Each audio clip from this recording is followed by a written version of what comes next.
16절에서 23절입니다. 오늘은 2월 3일 월요일 아침입니다. 2월 3일 본문 마태복음 10장 16절에서 23절까지 교독하겠습니다. 보라, 내가 너희를 보냄이 양을 이리 가운데로 보냄과 같도다. 그러므로 너희는 뱀같이 지혜롭고 비둘기같이 순결하라. 사람들을 삼가라. 그들이 너희를 공회에 넘겨주겠고 그들의 회당에서 채찍질하리라. 또 너희가 나로 말미암아 총독들과 임금들 앞에 끌려가리니 이는 그들과 이방인들에게 증거가 되게 하려 하심이라. 너희를 넘겨줄 때에 어떻게 또는 무엇을 말할까 염려하지 말라. 그때에 너희에게 할 말을 주시리니 말하는 이는 너희가 아니라 너희 속에서 말씀하시느니 곧 너희 아버지의 성령이시니라. 장차 형제가 형제를, 아버지가 자식을 죽는 데에 내주며 자식들이 부모를 대적하여 죽게 하리라. 또 너희가 내 이름으로 말미암아 모든 사람에게 미움을 받을 것이나 끝까지 견디는 자는 구원을 얻으리라. 이 동네에서 너희를 박해하거든 저 동네로 피하라. 내가 진실로 너희에게 이르노니 이스라엘의 모든 동네를 다 다니지 못하여서 인자가 오리라. 아멘. 예수님은 제자들을 보내면서 일종의 이 전도 지침 같은 것을 주고 계시는데, 우선 전도 환경이 녹록지 않을 것이니 뱀 같은 지혜와 비둘기 같은 순결함, 이 모든 것이 있어야 한다라고 하셨습니다. 또 사람들이 공회에 넘기고 채찍질하며 재판까지 받겠지만 오히려 전도의 기회가 될 것이며 또 성령께서 할 말을 알려주실 것이다라고 약속합니다. 또 심지어 가족끼리도 서로 신앙 때문에 핍박하겠지만 끝까지 견디는 자는 구원을 얻게 될 것이다. 이것이 주님이 오늘 하신 말씀입니다. 오늘 질문은 이 사명, 주님 주신 사명을 감당하려면 어떻게 해야 할까요? 주님이 주신 사명을 온전히 감당하려면 어떻게 해야 할까요? 이것이 오늘의 질문입니다. 먼저 16절에 있는 말씀대로 뱀처럼 지혜롭고 비둘기같이 순결해야 합니다. 예수님은 제자들을 이 사도로 만들기 위해서 지금 제자 훈련 중에 있습니다. 그래서 가장 사도로서 중요한 것이 전도인데 지금 전도 실습을 보내면서 지침 같은 거, 일종의 전도 훈련, 전도 실습에 관한 그 지침 같은 걸 지금 주고 계십니다. 이들이 전도할 환경, 가서 주신 사명을 감당해야 할 환경이 어떤가? 그렇게 호락호락하거나 녹록하지 않다는 얘기죠. 쉽게 환대하고 받아들이고 그런 환경이 아니라는 거예요. 그래서 예수님이 뭐라고 표현했습니까? 양을 이리 가운데에 보내는 것과 같도다. 그 표현을 그렇게 하셨어요. 딱 실감이 나죠? 양은 누구겠어요? 제자들이죠. 이리 때는 누굽니까? 세상으로 보내는 거죠. 무기가 하나도 없어요. 그냥 잡아먹기 딱 좋은 건데 지금 보내고 있는 것이에요. 그만큼 험악하고 순탄하지 않다는 뜻이죠. 왜 이럴까? 너무 좋은 것인데. 복음은 생명을 구원하는 기쁜 소식이지만 공중 권세를 잡은 이 땅을 죄와 사망으로 물들여서 사람을 장악하고 자기 종처럼 부려먹던 사단에게 있어서는 이거는 비상 상황이 되는 것이. 그만큼 자신의 종들을 잃어버리고 자신의 영역이 축소되는 일이기 때문에 자기가 쓸 수 있는 모든 방법을 다 동원해서 길을 쓰고 방해하며 복음을 전하는 걸 방해하며 대적할 것이에요. 그렇기 때문에 이렇게 힘들다는 거예요. 그래서 전도하는 전도자는 제자를 포함해서 우리까지 포함하는 얘기죠. 뱀 같은 지혜와 비둘기 같은 순결함이 동시에 요구가 된다라고 주님이 얘기하셨어요. 뱀은 에덴 동산에서 교활한 동물로 표시되죠. 사단의 도구였죠. 그렇지만 여기에서 이 부정적인 의미라기보다는, 그러니까 성경을 문맥 속에서, 맥락 속에서 읽어야지 이단처럼 말이죠, 그냥 대입하다시피 하나의 뜻만 있는 것처럼 하면 굉장히 위험하단 말이에요. 여기서의 뱀은 완전히 반대의 개념을 갖고 있는 거예요. 사단에게 도구가 쓴 에덴 동산에서 그건 교활함의 상징으로, 여기서는 뭡니까? 지혜로움이라고 하는데, 이 지혜로움이라는 것보다는 저는 적절한 표현이 분별함에 가까워요. 뱀이 어떻게 하는 줄 아십니까? 뱀이 이렇게 쓱 지나가는, 이렇게 한번 이렇게 하는 이유는 이게 내가 먹을 만한 거, 먹지 못할 만한 거 가늠하는 거라고 그래요. 혀를 낼름낼름 하는 건, 그거는 뭐냐면은 뱀의 특징 아니겠어요? 뱀은 낼름낼름, 그게 자기는 감각 기관이에요. 그래서 그걸 가지고 공중에 떠도는 냄새도 포착하고 감지하는 거예요. 열을 감지하기도 하고. 그래서 그걸로 먹고 사는 거거든요. 분별하는 거거든요. 그런 것처럼 여기에서 예수님이 말한 지혜로움이라는 게 무슨 똑똑함이나 뭐 스마트함 이런 개념이 아니라 분별함이에요. 분별함. 전도할 때 뭐가 필요하다? 뱀 같은 분별함이, 신중함이 필요하고, 또 동시에 뭡니까? 진리로 무장하고 신중하고 사려 깊은 태도를 이제 뱀 같은 지혜롭다라고 표현한 거고, 동시에 순결함이 있죠. 순결함. 이것은 순수하고 죄가 없고 정결한 상태를 말하는 거예요. 그래야 성령이 역사할 수 있으니까. 이 두 가지가 동시에 다 균형 있게 필요하죠. 만약에 지혜로만 쏠린다 하면은 에덴 동산에 나온 것처럼 간교해지죠. 너무 약삭 빠르고 잔머리 굴리고 이런 식으로 하려고 하죠. 머리 굴리고 무슨 세상적인 방법을 쓸 가능성이 크죠. 이것도 아니고, 또 하나 순결에만 치우친다 이렇게 되면 어떻게 합니까? 세상 물정 몰고 앞뒤 안 가리고 너무 순진해서 오히려 더 거꾸로 당하기만 하는 이런 일이 벌어지기 때문에 이 두 가지를 다 가져야 된다라고 얘기하고 있는데, 이것도 우리도 해당되는 이야기라고 저는 생각을 합니다. 주님의 속성이 무엇이, 하나님의 속성이 무엇입니까? 두 가지를 다 갖고 있어요. 공의와 사랑, 은혜와 진리, 이 두 가지를 다 갖고 계신 거예요. 이게 서로 어떨 때는 충돌해 보이지만 묘하게도 주님은 이 두 가지를 다 갖고 어떤 사역을 하셨어요. 우리에게도 두 가지가 다 필요합니다. 사역을 해나가는데, 전도뿐만 아니라 모든 주의 일을 해나가고 살아가는데 이 두 가지가 다 필요해요. 뱀 같은 지혜, 비둘기 같은 순전함. 뱀처럼 잘 세상을 분별하고 선악을 분별하는 지혜, 그리고 성령이 함께 하시고 능력을 입고 주님이 동행하시기 위한 순전함, 순결함, 정결함, 이 두 가지를 가질 때 주의 사역을 잘 감당하게 될 줄로 믿습니다. 두 번째는 18절에 있는 말씀인데요, 무슨 말들로 증언해야 할지 염려하지 말아야 됩니다. 예수님이 왜 제자들에게 양을 이리 가운데 보내는 것 같다고 말씀하셨죠?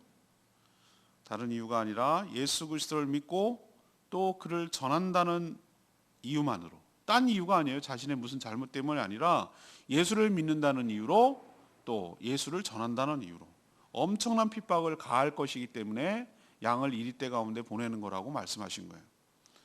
사람들은 전도한다는 이유로 잡아다가 공회, 그 당시 사람들은 공회라고 표현했죠. 우리는 뭐겠습니까?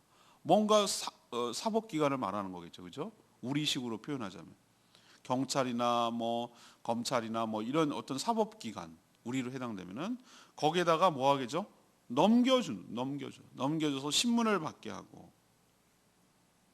또 말씀을 가르쳐야 할 회당에서조차 뭐 합니까? 잡아다가 채찍질을 가한다는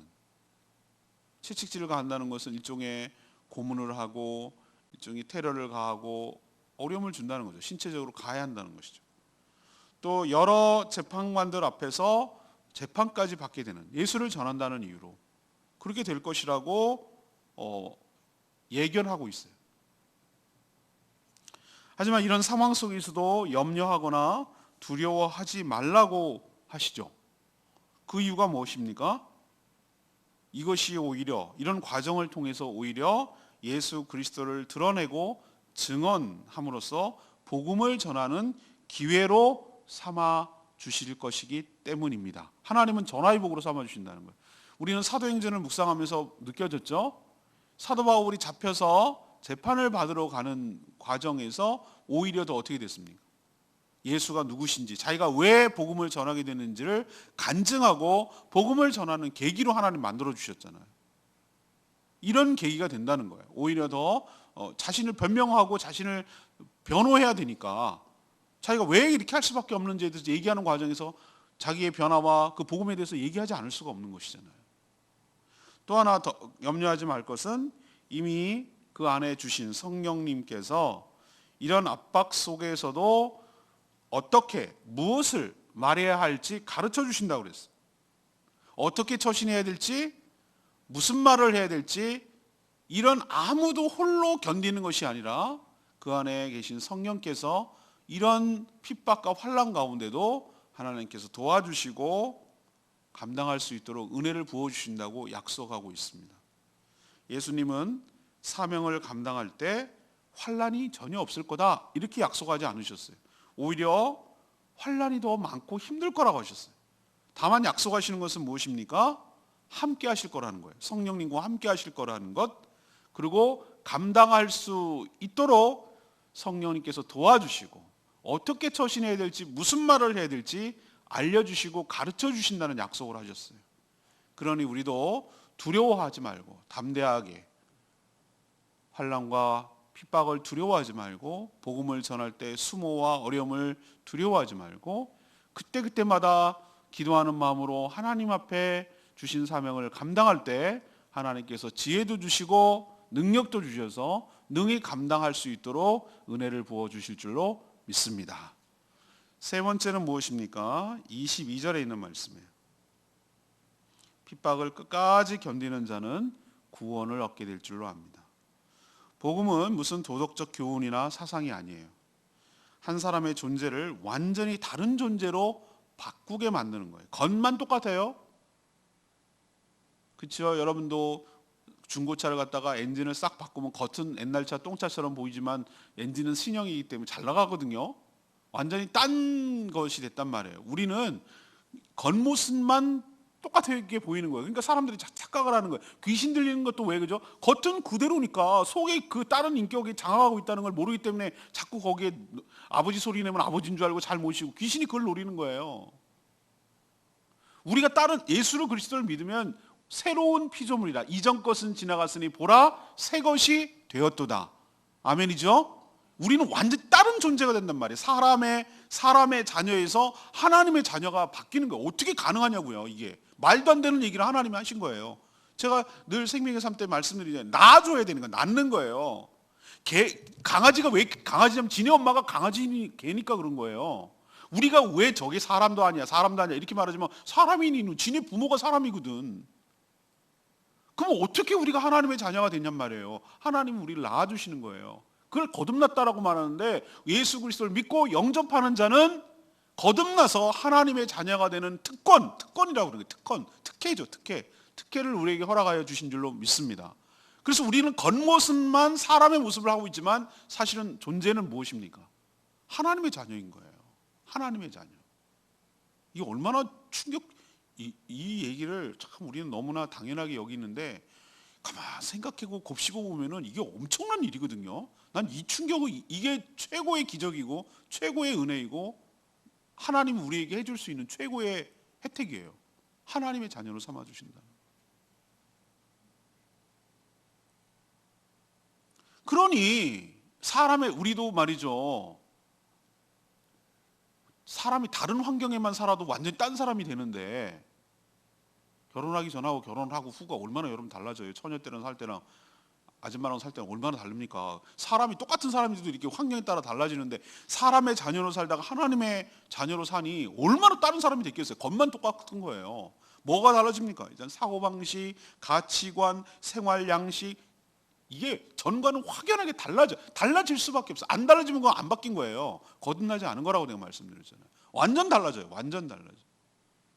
가면 갈수록 더 달라져요.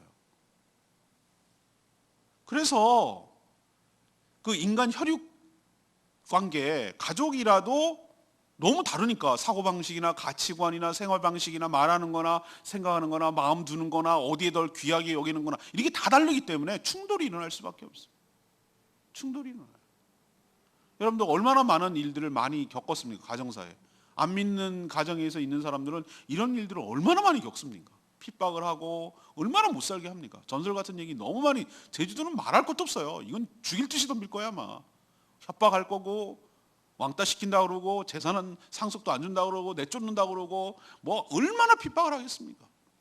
초창기 때부터 그랬어요. 멍석말이 해가지고 그 유명하잖아요. 이덕년 장로님 말이죠. 이도정 목사님 하면 멍석말이 해가지고 죽일 듯이 패놓고 그래도 예수 믿겠냐고 집안에서 그랬다잖아요. 그게 다큐멘터리 제목 아니에요. 경애도 예수 믿으쿠다. 그 고백한 거예요. 멍석말이 하고 난 사람이. 그래도 난 예수 그리스도 믿겠다는 거 아니에요. 그런 환난과 핍박이 가족 사이에 있어요. 오늘 예수님이 예견했잖아요.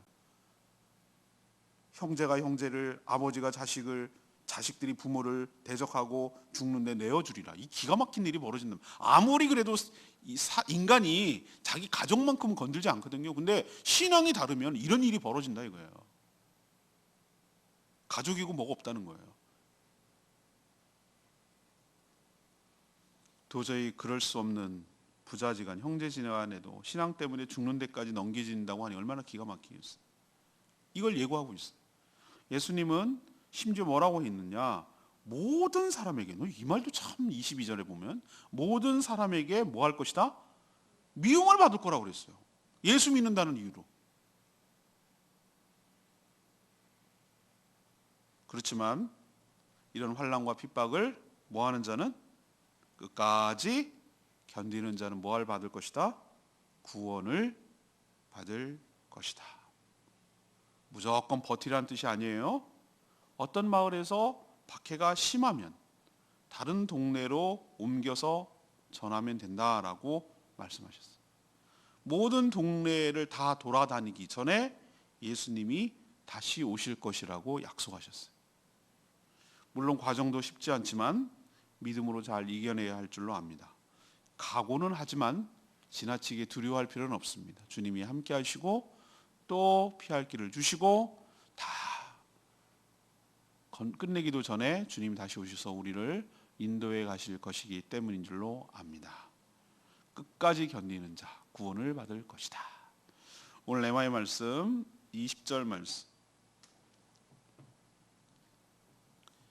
말하는 이는 너희가 아니라 너희 속에서 말씀하시는 이 곧 너희 아버지의 성령이시니라. 이 말씀 아주 귀한 말씀이에요. 요절이죠, 요절.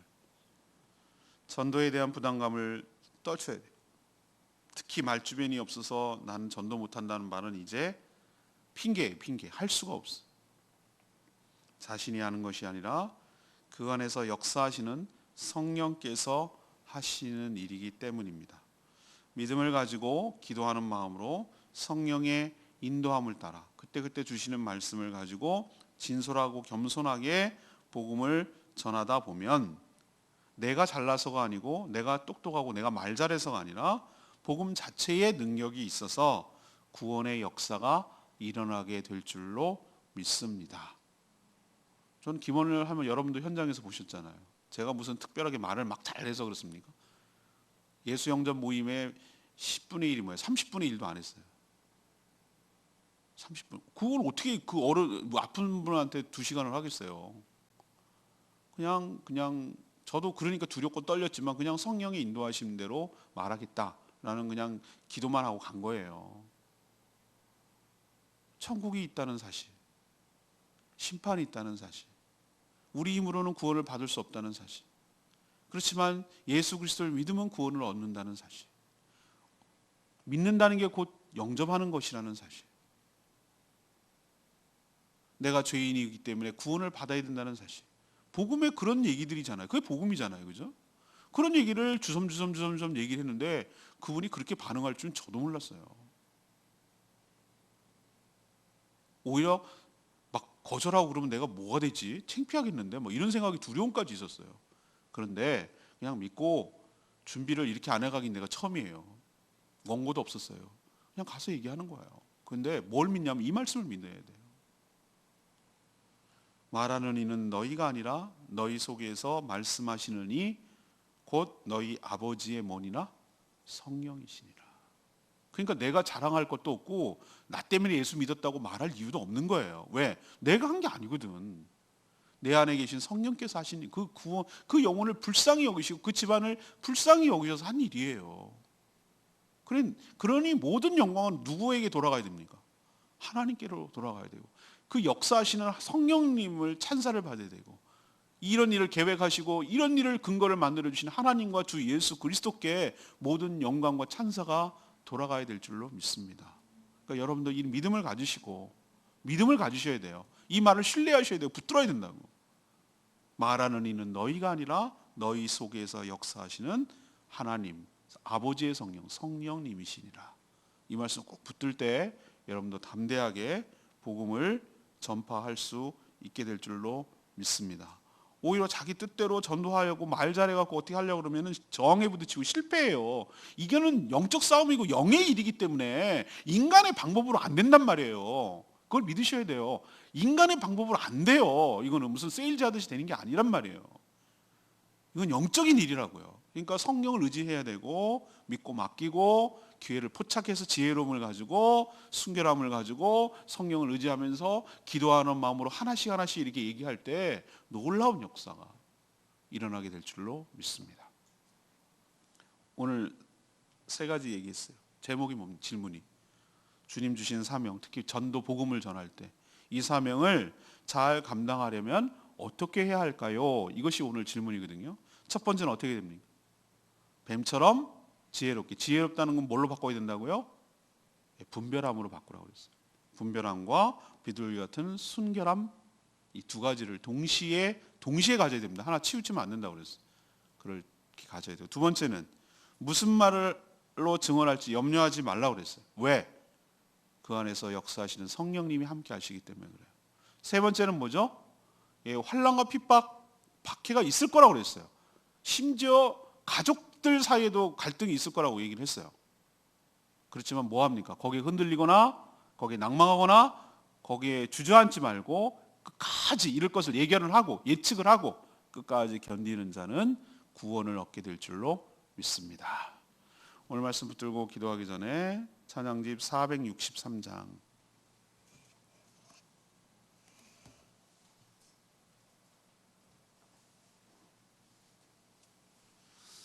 찬양집 463장 주님 다시 오실 때까지 이 찬양 부르고 기도하겠습니다.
오실 거라고요. 주님이 약속하셨어요. 영광의 왕 되신 주님,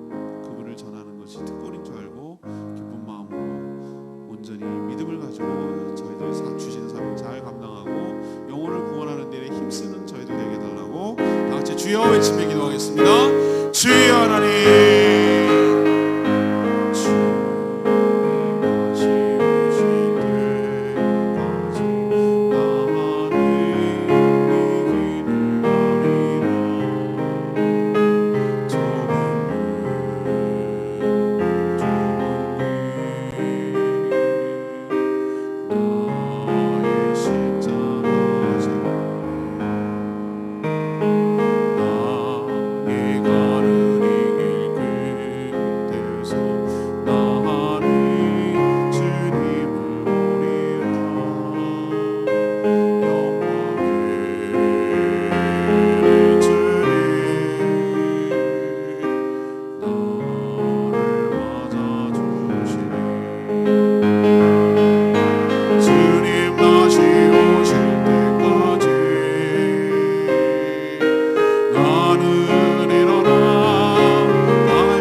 하나님, 저희도 전도해야 할 상황 환경이 결코 만만치 않습니다. 포악한 이리 때 속으로 들어가는 양의 심정이지만 주님이 이런 우리의 마음과 부담을 다 알고 계시니 두려워하지 않겠습니다. 주님 말씀처럼 분별력과 순결함 둘 다 균형 있게 유지하게 하여 주시옵소서. 분명 거센 저항이 있겠지만 오히려 그것을 통해 복음을 전하는 기회로 바뀌게 될 줄로 믿습니다. 저희 속에 계시는 성령께서 무슨 말씀을 하고 어떻게 우리가 처신해야 될지 가르쳐 주실 줄로 믿습니다. 박해가 심하면 포기하지 않고 다른 대상자를 찾겠습니다. 그러나 결코 복음을 전하는 일을 중단하거나 포기하지 않겠습니다. 주님 오시는 그날까지 주신 사명 끝까지 잘 감당하고 저희 교회가 영혼군하여 주님의 제사 삼는 일에 올인하고 힘쓰는 저희들 되게 하여 주시옵소서. 코로나 바이러스 때문에 온 세계가 몸살을 앓고 있고 힘들어하고 있습니다. 주님, 이 두려움과 공포에서 저희들의 마음의 평안을 얻도록 인도하여 주시고 모든 질병으로부터 지켜 보호하여 주시옵소서. 갇혀 지내고 힘들어하고 이미 질병에 걸린 자들 불쌍히 여기시고 주님 안전하게 지켜주시며 보호해 주시고 치유하시고 회복시켜 주시고 저희들의 자신을 돌아보며 하나님 앞에 회개하며 저희들의 허물과 죄악을 내어놓고 용서를 구하며 주의 얼굴을 구하고 주의 은혜를 구하는 저희들 되게 하여 주시옵소서. 속히 모든 질병이 떠나가고 평안과 안정을 찾아 일상의 소중함과 축복과 은혜의 힘을 깨닫고 돌아가게 하여 주시옵소서. 주님께 모든 것 맡겨놓고 예수 그리스도의 이름으로 축복하며 기도합니다. 아멘. 이 한 주간도 주님 은혜 가운데 살기를 축복합니다. 오늘 CBS 생방송합니다. 많이 보내주세요. 기도하고 시작하겠습니다.